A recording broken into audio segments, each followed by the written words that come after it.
Hola, bienvenidos a este espacio de lectura en donde nos encontramos explorando este fabuloso libro El placer de los dioses.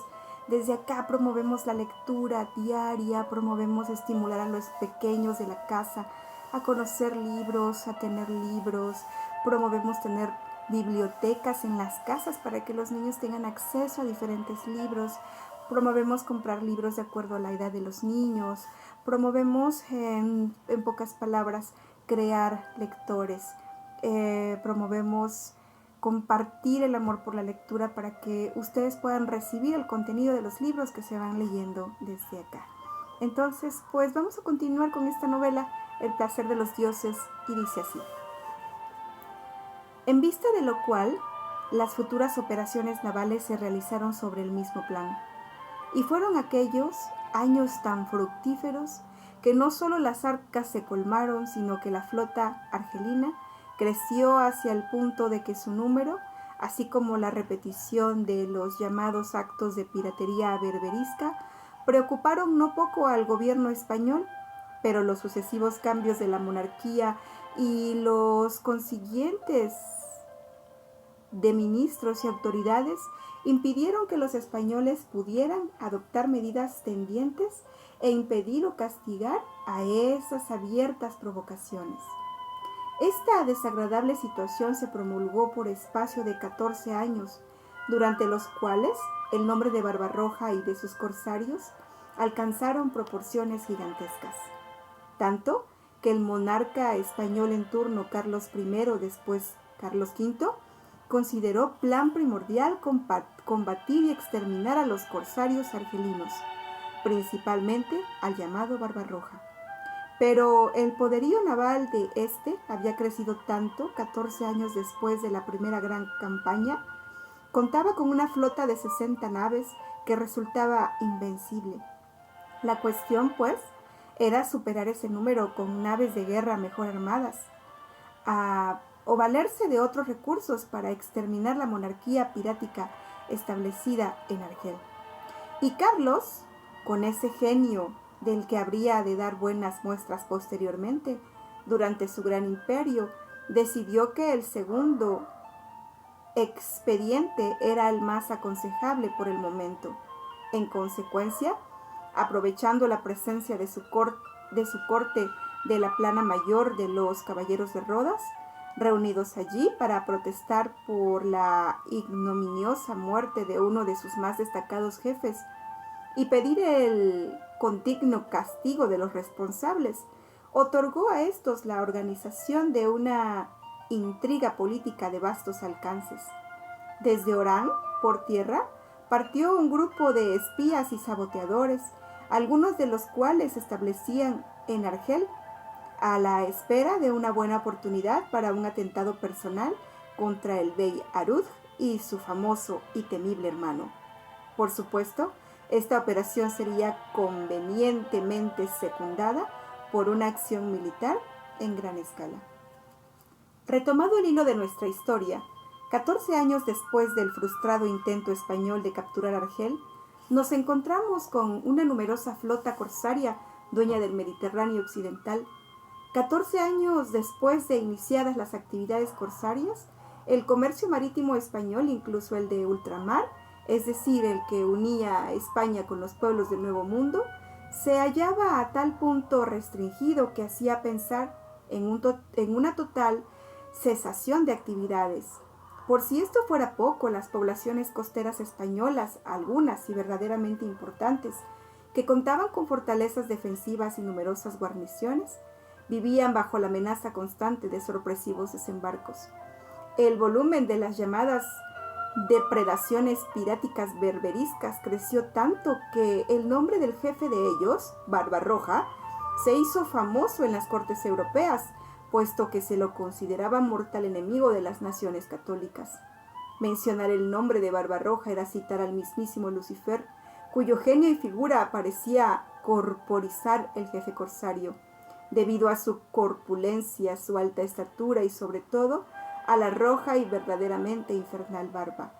A los 30 años de edad, Khayr ed-Din había alcanzado su máximo desarrollo y esplendor físico, No había hombre, por fuerte y temerario que fuese, que no sintiera la pujanza y superioridad de tan subyugante personalidad. En su continente como en su continente como en su porte, en su mirada, se reconocía al hombre superior, naturalmente dotado para el mando, alto, corpulento, de anchos hombros y musculosos brazos. Tenía una cintura admirablemente esbelta. Su vestimenta seguía siendo de tipo oriental, blanco turbante adornado por una pluma de color sujeta por un broche de oro y una enorme esmeralda, conjunto que hacía juego con su poblada barba de cobre bruñido. El caftán verde con ricos bordados de oro se cerraba sobre su pantalón follado. Un ancho cinturón de brocado rojo los ajustaba, dando albergue a un enorme puñal y a una pistola.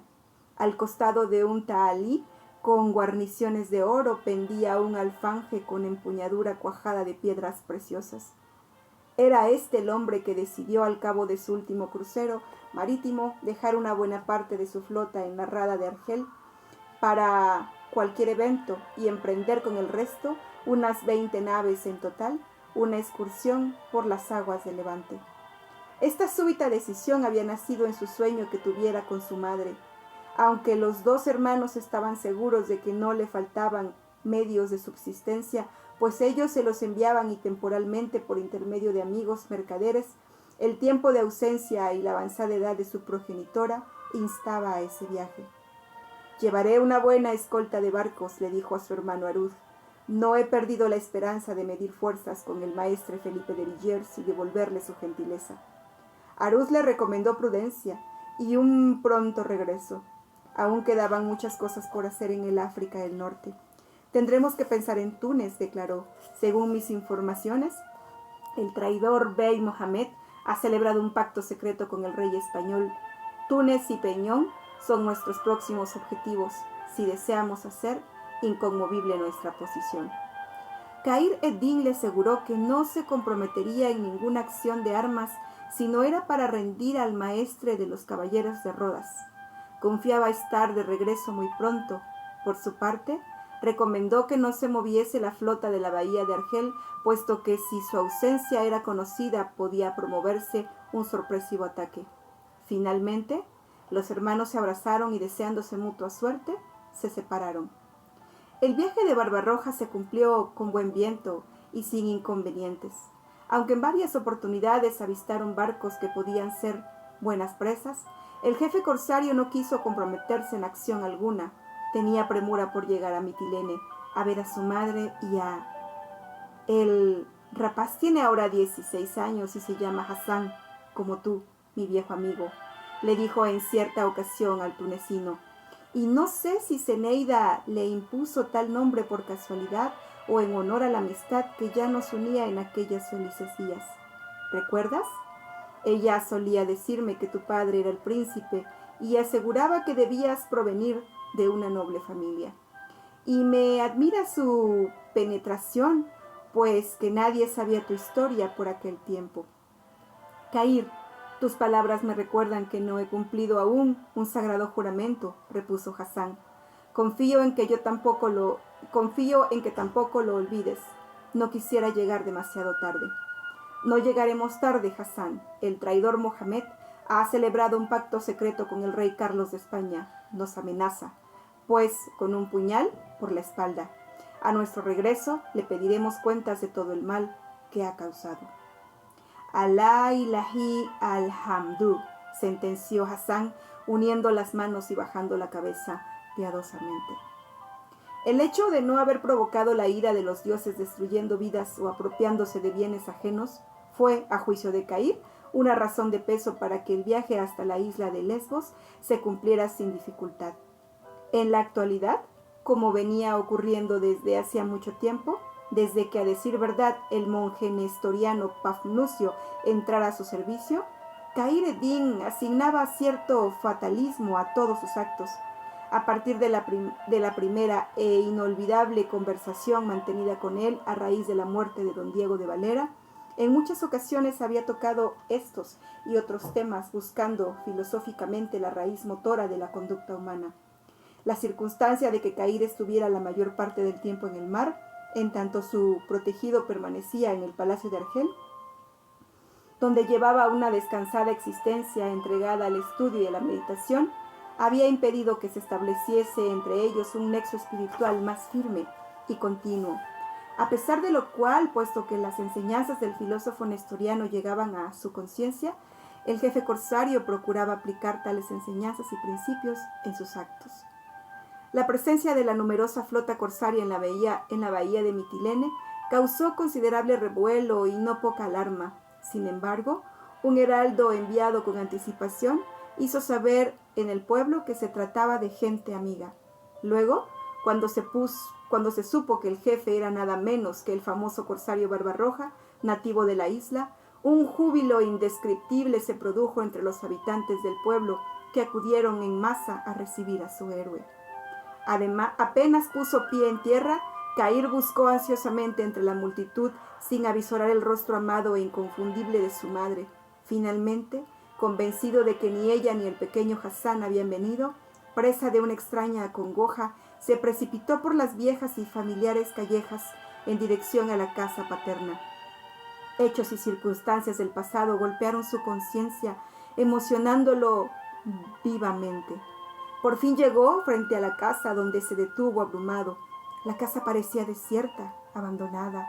Sobreponiéndose, sin embargo, a su congoja, se adelantó, llamando a voces: «¡Madre! ¡Hassan!». El instinto filial lo llevó hacia una de las habitaciones de puerta entreabierta. Asomó por ella sin dejar de llamar. El cuadro que se ofreció a sus ojos lo detuvo, vacilante, más conmovido que nunca. Aquella era la habitación de su madre, Loristán. Convertida en una pálida y frágil figura blanca, yacía en el lecho. Junto a ella, posternado, se hallaba un joven en quien Cair creyó contemplarse a sí mismo. Tanto se parecía a él. «Madre, soy yo, Cair, tu hijo». La anciana lo contempló unos instantes y un esbozo de infinita dicha se pintó en sus ojos.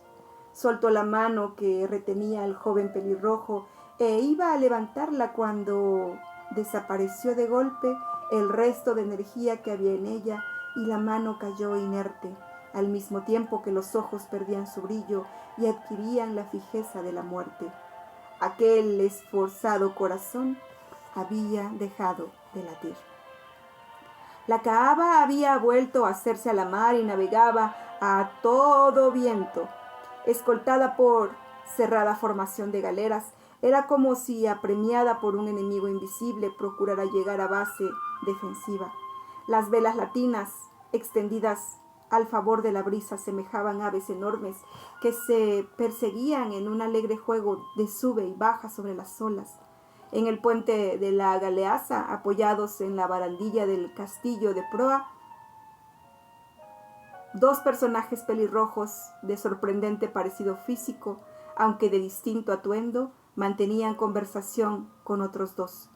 Uno de ellos era joven, de complexión morena, de cuerpo atlético, a juzgar por su torso desnudo y musculoso. «¿Consideras entonces, mi buen Murat, que mi hijo ha nacido para sobrellevar la dura vida del mar?», preguntó el mayor de los pelirrojos. «Oh, sí, señor, es diestro, es ágil y conoce el uso de las armas», repuso el adiestrador con voz entrecortada por el reciente ejercicio.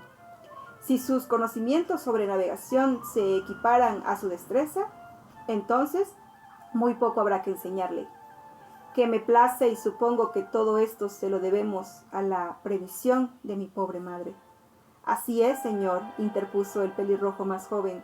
«Mi abuela me hizo preparar para la carrera del mar. Decía siempre que algún día vendrías a buscarme y que debía demostrar que era un digno hijo tuyo». «Que me place», repitió Khaireddin con acento emocionado al evocar el recuerdo de su madre, a quien dejara reposando plácidamente en su tumba situada en la verde pendiente de una colina que miraba al mar, en la amada Mitilene. A pesar de lo cual, mi buen Murat, digno maestro de armas, seguirás ejercitando a este lobezno todos los días hasta que demuestre que puede competir con cualquiera de nosotros. Ahora, vete a descansar, Murat, y también Hassan, hijo mío». Murat saludó y se alejó. En cuanto a Hassan, rogó a su padre que le permitiera quedarse a su lado. Siento tal elación en la contemplación de la infinita extensión del mar que por momentos me olvido que soy un ser humano y me figuro ser una gaviota que sube y baja en raudo vuelo, sintiendo en el pecho la suave caricia de las olas, dijo Hassan con juvenil entusiasmo. Luego, sonrojado, agregó: por supuesto, es una tontería sentirse así, pero no puedo evitarlo. No tienes por qué lamentarte, Hassan Ajja. Abrigas los mismos sentimientos que los míos cuando tenía tu edad, lo cual quiere decir que somos hijos de Neptuno, ahijados de Marte y protegidos de Júpiter. Que ellos te sean propicios como lo son para mí. Olvidas a tu protectora más fiel y constante, Cair, declaró entonces el cuarto personaje Hassan, el tunecino, soltando la carcajada, a Venus, la diosa del amor. A propósito de Venus, padre, debo decirte que hace un par de años mi abuela me llevó a consultar a cierta Odja. La vieja adivina parecía muy confundida y se echó a gritar diciéndome que Venus me sería nefasta y que no debía salir de Mitilene si quería evitar su maleficio. Oh, las viejas adivinas no siempre aciertan, exclamó el tunecino Hassan, en tono ligero al advertir la preocupación en el rostro de su viejo camarada. Alguna vez le surge decir una patraña para impresionar. Ojalá fuese cierto. Ello, señaló Cair pensativamente, pero la que me dijo el porvenir sabía bien lo que decía. Cuando lleguemos a Argel, haré que Pafnucio, que entiende mucho de estas cosas, lea tu porvenir. Luego de una gran pausa, agregó: a propósito de Pafnucio, me habría gustado tenerlo con nosotros, para que me descifre un sueño extraño e inquietante. Soñé que Arud corría por un desierto, perseguido de una multitud de guerreros con yelmo y coraza. «Dame 2 minutos, cariño». Había corrido tanto que la sed le consumía y me llamaba a mí para que le diera de beber. Yo estaba cerca y podía oírlo, a pesar de lo cual no podía acercarme. Entonces Arud lanzaba exclamaciones de júbilo al encontrar un charco, pero cuando se inclinó a beber, descubrió que aquello era sangre. Un opresivo silencio se hizo entre los 3 personajes, pues, aun siendo ignaros en la interpretación de los sueños, comprendían que algo trágico se cernía en este, si es que, como parecía evidente, traía un mensaje premonitorio. Bueno, dejamos nuestra lectura hasta acá y continuamos hasta la próxima.